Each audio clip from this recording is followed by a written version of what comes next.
నమస్తే, welcome to healthy conversations with IT media. నేను మీ Jhansi. So ఈరోజు మనతో ఉన్నారు డాక్టర్ దిలీప్ గారు, ఎక్స్పర్ట్ ఇన్ ఆయుర్వేద, ఆక్యుపంచర్, అలాగే న్యాచురల్ సైన్సెస్. మరి బ్యాడ్ కొలెస్ట్రాల్ ఈ వర్డ్ ఎప్పుడైనా విన్నారా? మనం అన్ని టెస్టులు చేయించిన తర్వాత గుడ్ కొలెస్ట్రాల్, బ్యాడ్ కొలెస్ట్రాల్ అని చెప్పి కొన్ని మెజర్మెంట్స్ ఇస్తూ ఉంటారు, వాళ్ళు ఎంత పర్సంటేజ్ ఉంది అని చెప్పి. మరి బ్యాడ్ కొలెస్ట్రాల్ మన బాడీలో ఉన్నప్పుడు సమ్ బీపీ రిలేటెడ్ ఇష్యూస్ కూడా, మరి ఈ రెండింటికి ఏదైనా సంబంధం ఉందా? దీని గురించి మాట్లాడదాము. నమస్తే అండి. నమస్తే. సో బీపీ ఉన్న వాళ్ళకి బ్యాడ్ కొలెస్ట్రాల్ ఉంటుందా? బ్యాడ్ కొలెస్ట్రాల్ ఉన్న వాళ్ళకి బీపీ వస్తుందా? చాలా మందికి ఈ డౌట్ ఉంటుంది. అసలు బ్యాడ్ కొలెస్ట్రాల్ అంటే ఏంటి, ఏం తినడం వల్ల వస్తుంది? Good question. ఇప్పటి వరకు ఎవరు అడగలేదు ఇలాంటి క్వశ్చన్. ఓకే, అంటే బీపీకి కొలెస్ట్రాల్కి అసలు ఏంటి సంబంధం? కొంతమందికి బీపీ ఉంటుంది, కొలెస్ట్రాల్ ఉండదు. కొంతమందికి కొలెస్ట్రాల్ ఉండి బీపీ ఉండదు. రూట్ కాస్ ఏంది? మరి రూట్ కాస్ ఏం చెప్తుంది? కొలెస్ట్రాల్కి అయినా ట్యాబ్లెట్ వేసుకోవాలి, బీపీ ఉన్న ట్యాబ్లెట్ వేసుకోవాలి. రెండు ఉంటే 2 ట్యాబ్లెట్లు వేసుకోవాలి. అంటే ఇప్పుడున్న మోడర్న్ సిస్టంలో అలాగే జరుగుతుంది. కానీ ఆయుర్వేదంలో అలా లేదు. బీపీ అనేది ఒక సిమ్టమ్ మాత్రమే. గత వీడియోలో నేను చాలాసార్లు చెప్పాను. నేను బీపీ అనేది ఒక ప్రాసెస్ పేరు, డిసీజ్ పేరు కాదు. నోట్ చేసి పెట్టుకోండి మైండ్లో. ఏంటి బీపీ అంటే? Blood pressure. హార్ట్ ఏం చేస్తుంది? అన్ని ఆర్గాన్స్కి, టిష్యూస్కి, సెల్స్కి బ్లడ్ని సప్లై చేయడం. లివర్ బాగాలేదు, హార్ట్ ఏం చేస్తుంది? లివర్కు కొంచెం బాగాలేదు కాబట్టి కొంచెం ఎక్కువ ఫోర్స్గా పంపిస్తుంది. బ్లడ్ని ఫోర్స్గా పంపిస్తుంది. ఆ ఫోర్స్ని బ్లడ్ ప్రెషర్కి పంపించడం బ్లడ్ ప్రెషర్. బీపీ అంటే ఇంతే. కానీ కొలెస్ట్రాల్ డేంజర్. బీపీ కన్నా కొలెస్ట్రాలే డేంజర్. అంటే కొలెస్ట్రాల్ అంటే ఏంటి? హార్ట్కి వెళ్ళే దారిలో ఎక్కడైనా ఒక్కొక్క సెల్లు ఎక్కడైనా ఒక నర్వస్ సిస్టంలో హార్ట్కి వెళ్ళే ఒక బ్లడ్ వెజిల్స్లో ఎక్కడైనా కొంచెం వీక్నెస్ ఉన్నప్పుడు ఏమవుతుందంటే ఒక్కొక్క సెల్లు ఒక దగ్గర జామ్ అవ్వడం వల్ల అక్కడ స్టోరేజ్ అనేది కొద్దిగా ఒక్కొక్క సెల్లు అనేది అక్కడ బ్లడ్ సెల్ అనేది డెడ్ టిష్యూగా మారిపోతుంది అనమాట. ఆ లోపల ఒక్కొక్కటిగా, అంటే ఒక్క రోజులో జరిగే ప్రాసెస్ కాదు. 1 to 5 years వరకు మనం బాగా spicy food, oil food, junk food తిన్నప్పుడు జరిగే ప్రాసెస్ ఇది. అంటే బాడీలో జరుగుతుంది. అక్కడక్కడ మజిల్స్లో, టెండన్స్లో కూడా బ్లాకేజెస్ ఉంటాయి. కానీ హార్ట్కి వెళ్ళే దారిలో ప్యూర్ బ్లడ్ సప్లై జరిగే ప్రాసెస్లో ఎక్కడైనా కొలెస్ట్రాల్ ఏర్పడ్డప్పుడు అది హార్ట్ రిలేటెడ్గా ప్రాబ్లం, అంటే హార్ట్కి స్ట్రోక్ వచ్చే ప్రమాదం ఎక్కువ ఉంటుందని చెప్పేసి భయపడతారు. దానికి ఏం చేస్తారు? ప్రధానంగా ఒక నర్వస్ సిస్టమ్, ఒక ఎగ్జాంపుల్గా చెప్తాను. ఒక పైప్లో వాటర్ని పంప్ చేయడం ఎలా ఉంటుంది, ప్లస్ ఆయిల్ని పంప్ చేయడం ఎలా ఉంటుంది. ఒక 3 HP మోటార్ని కింద ఉన్న వాటర్ని పైన ఒక 5 floors ఎక్కియాలంటే 3 HP మోటార్ సరిపోతుంది. అదే కింద ఉన్న ఒక ఆయిల్ ట్యాంక్ని, ఒక ఆయిల్ని కనుక పైకి పంపించాలంటే 10 HP మోటార్ కావాలి. అంటే ఆ మోటార్ కెపాసిటీ కూడా కావాలి. ఎందుకంటే అక్కడ ఆయిల్ ఉంది, థిక్గా ఉంది కాబట్టి అక్కడ ఎయిర్ ఫోర్స్ అనేది చాలా ఎక్కువ కావాలి. అదే వాటర్ అనుకోండి, లైట్ వెయిట్ ఉంటుంది, ఈజీగా ప్రాసెస్ అనమాట. అంటే 3 HP మోటార్కి సరిపోతుంది అనమాట. కాబట్టి మన హార్ట్ కూడా అదే పనిచేస్తుందండి. ఎక్కడైనా కొలెస్ట్రాల్ కన్నా జామ్ అయింది అని అంటే ఖచ్చితంగా దాన్ని మెల్ట్ చేసుకునే దానికి ఆయుర్వేదంలో మంచి రెమెడీస్ ఉంటాయి. కానీ ఈ ఎందుకు వస్తుంది కొలెస్ట్రాల్, అసలు ఎందుకు వస్తుంది? అసలు ప్రధానమైన అందరికీ ఫస్ట్ వచ్చే డౌట్ అదే కదా. ప్రాబ్లం ఎక్కడ వస్తుంది అని అంటే 1 to 5 years, 1 to 10 years వరకు జంక్ ఫుడ్ తిన్నా, ఆయిల్ ఫుడ్ తిన్నా, అంటే కొన్ని ఎక్కువ స్పైసీ ఫుడ్, నాన్ వెజ్ ఎక్కువ తినడం, దాంట్లో స్పైసీస్ అంటే కెమికల్స్ ఫుడ్. ఈ కెమికల్స్ అంతా కూడా మోషన్లో కొంత బాడీలో ఉండడం వల్ల నాన్ వెజ్ తినే వాళ్ళని చూస్తే కొంతమంది ఒబేస్గా ఉంటారు, స్లిమ్గా, చాలా తక్కువ మంది కొంచెం ఒబేస్గా ఉంటారు. ఒబేస్గా ఉండడమే ఒక్కటే కాకుండా సన్నగా ఉండే వాళ్ళకు కొలెస్ట్రాల్ ఉంటుంది.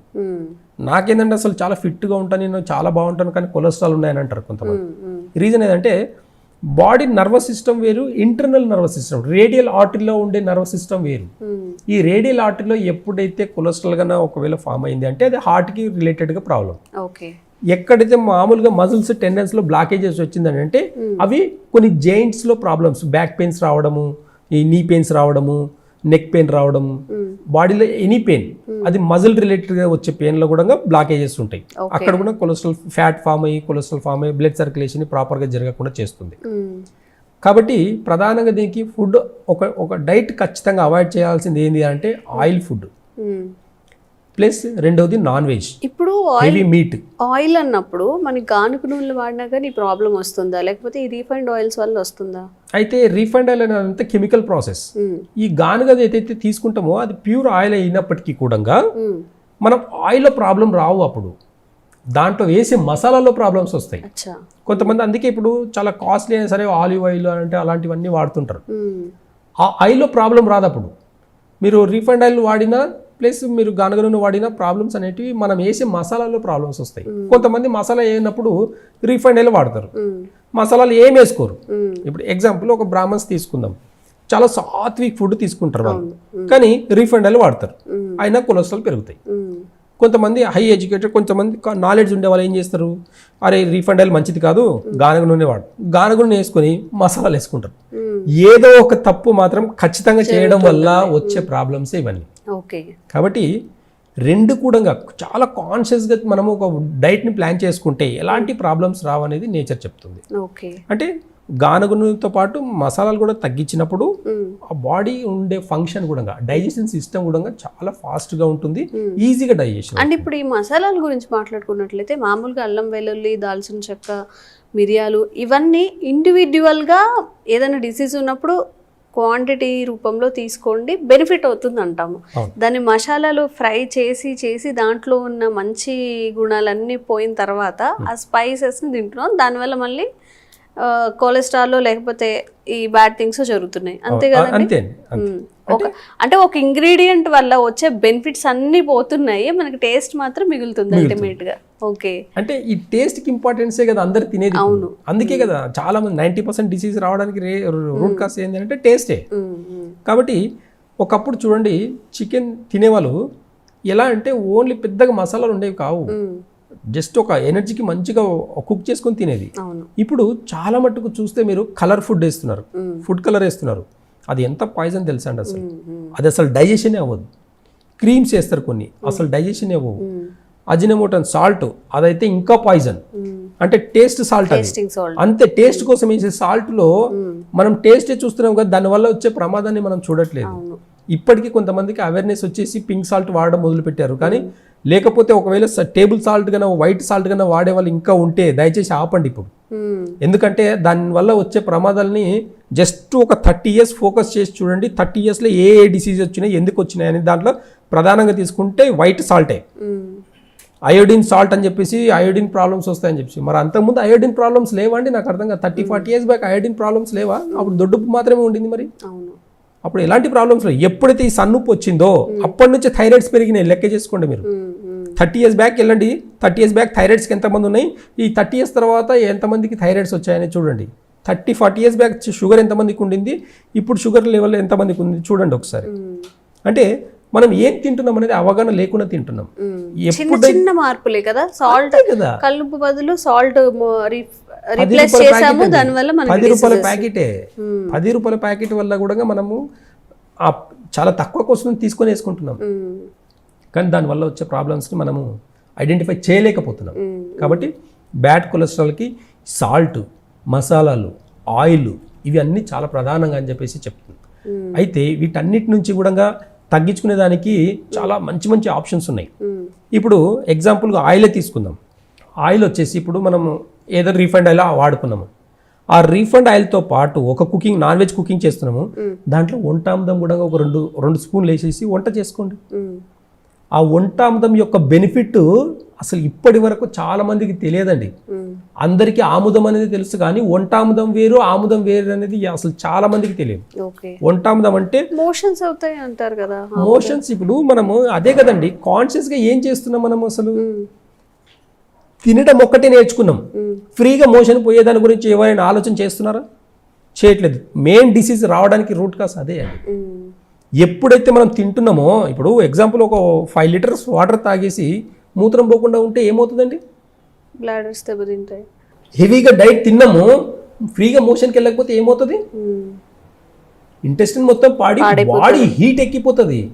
బాడీ వన్స్ ఒక్కసారి హీట్ ఎక్కిందంటే నర్వస్ సిస్టమ్ దెబ్బతింటుంది, బ్రెయిన్కి ఎక్కువ ఆక్సిజన్ వెళ్ళిపోయి బ్రెయిన్లో బ్లడ్ అనేది ఇట్లా రక్తనాళాలు ఇట్లా చిట్లిపోతాయండి. అసలు బాగా అబ్జర్వ్ చేస్తే బాడీ ఓవర్ హీట్ ఉండే వాళ్ళకి మాత్రమే బ్రెయిన్ ఇష్యూస్ వచ్చే వాళ్ళకి ఎక్కువ అవకాశాలు ఉంటాయండి. చాలా మందికి తెలియదు ఇది. కాబట్టి కొలెస్ట్రాల్కి ఇప్పుడు ఫామ్ అవుతుంది అంటే బాడీ హీట్ అయినట్టే. అక్కడ బాడీ హీట్ ఎక్కేసి సెల్స్ అనేటివి చచ్చిపోతాయి. అక్కడ కొన్ని రక్తనాళాలు అనేవి చనిపోతాయి. ఆ చనిపోవడం వల్లనే అవన్నీ ఒక దగ్గర స్టోర్ అవ్వడం వల్ల దాన్ని కొలెస్ట్రాల్ అంటాం. ఓకే. కాబట్టి వంటాందంని వాడకంలో తీసుకురండి. మళ్ళీ మీరు ఎంత కెమికల్ ఫుడ్ తిన్నా దాంట్లో కొంచెం అంటే ఇప్పుడు తిన్నాం, ఒక బయటికి వెళ్ళేసి ఒక బిర్యానీ తిన్నాం అనుకోండి, మంచి నాన్ వెజ్ ఏదైనా తిన్నాం, వెజిటేరియన్ ఏదో మసాలా ఫుడ్ తిన్నాం, ఇంకేదో ఆయిల్ ఫుడ్ తిన్నాం, ఫ్రై తిన్నాం, ఇంటికి వెళ్ళేసి జస్ట్ వంటాందం ఒక స్పూన్ ఒక గ్లాస్ వామ్ వాటర్లో కలుపుకొని తాగి పడుకోండి. నైట్ మార్నింగ్ తిన్నారు, ఆఫ్టర్నూన్ తిన్నారు, నైట్ ఈవినింగ్ తిన్నారు. ఇవన్నీ ఫుడ్ ఏది తిన్నా, డే అంతా ఏది తిన్నా, నైట్ వచ్చేసి ఒక ఆమ్దం ఒక గ్లాస్ వాటర్లో వేసుకొని తాగి చూడండి. మోషన్స్ అవ్వాలి. మరి తినేది ఒక్కటే కదా, ఆలోచన చేయకూడదు. మోషన్కి వెళ్ళేది కూడా ఆలోచన చేయాలి కదా. ఫ్రీగా మోషన్ అవ్వడం కూడా అలవాటు కావాలి కదా.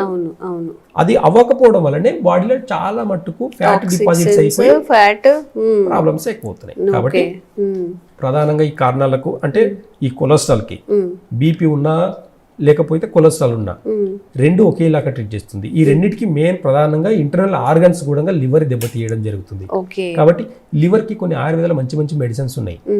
అలాంటి మెడిసిన్స్ ఇవ్వడం వల్ల లివర్ అనేది బ్యాలెన్స్ అయ్యడం కాకుండా డైజెషన్ సిస్టమ్ ని కూడా ఇంప్రూవ్ చేసుకుంటుంది. ఎంత హెవీ డైట్ తిన్నా సరే డైజెషన్ సిస్టమ్ ని ఇంప్రూవ్ చేసుకోవాలి. కాబట్టి కొన్ని ఆయుర్వేద మెడిసిన్స్ వల్ల ఈ కొలెస్ట్రాల్ ని కూడా పర్మనెంట్ గా తగ్గించుకునే అవకాశాలు ఉన్నాయన్నమాట. Okay.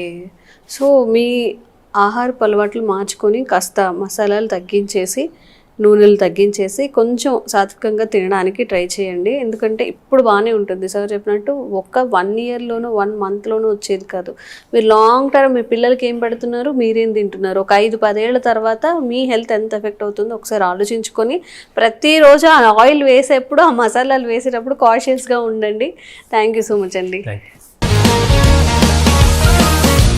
Sir, one life lesson what medicine has taught you. Whatever you can do without expecting. But I really believe మన పాజిటివ్ యాటిట్యూడ్ ఉంటేనే మనం ఏదైనా సాధించగలం. గట్ని మనం కరెక్ట్గా డీల్ చేసినట్లయితే అది మనకి పాజిటివ్ హార్మోన్స్ని రిలీజ్ చేస్తుంది. షుగర్ వచ్చిన వాళ్ళ పరిస్థితి ఏంటి? పొట్ట దగ్గర పెరిగితే దాన్ని ఆండ్రాయిడ్ అంటారు, ఆండ్రాయిడ్ ఫోన్ కదా. అసలు థాట్స్ ఎందుకు వస్తాయి? బ్రెయిన్ డెడ్ అంటే దానికి ప్రపంచం అంతా కూడా కొన్ని నిర్దిష్టమైనటువంటి లక్షణాలు ఉంటాయి. మానసికంగా ధైర్యంగా ఉంటే క్యాన్సర్ జయించవచ్చు. You are a doctor for a cause, sir. అంతే. వాళ్ళకి వచ్చిన ఆదాయం కాకుండా ఫ్రీ సర్వీస్ ఎంతమందికో చేస్తుంది.